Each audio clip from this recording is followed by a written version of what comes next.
Hey everyone, welcome back to Smart 4 Home. Today, we're diving into how you can watch CrackStreams on your FireStick. Whether you're into sports, live events, or just catching up on your favorite shows, CrackStreams has you covered. Stick around as we walk you through the steps to get it set up on your FireStick.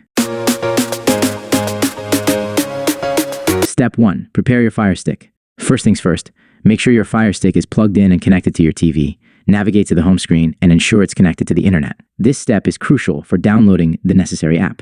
Step 2. Enable apps from unknown sources. Since CrackStreams isn't available on the official Amazon App Store, we'll need to enable installation from unknown sources. Here's how. From the FireStick home screen, go to Settings, scroll right, and select My Fire TV. Choose Developer Options. Turn on Apps from Unknown Sources if it's not already enabled. Don't worry, CrackStreams is safe to use. Step 3. Download Downloader app.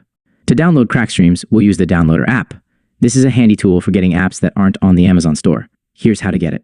From the FireStick home screen, go to the search icon. Type in Downloader and select it from the suggestions. Click on Download and wait for the installation to complete. Step 4. Install CrackStreams on FireStick. Now that you have Downloader installed, let's get CrackStreams. Open the Downloader app. In the URL field, enter the following link. Insert CrackStreams download link. Click Go and wait for the app to download. Once downloaded, click Install and then Open to launch CrackStreams. Conclusion. And there you have it, a quick and easy guide on how to watch CrackStreams on your FireStick. If you found this video helpful, don't forget to give it a thumbs up and subscribe to our channel for more tutorials like this. Thanks for watching, and we'll see you next time.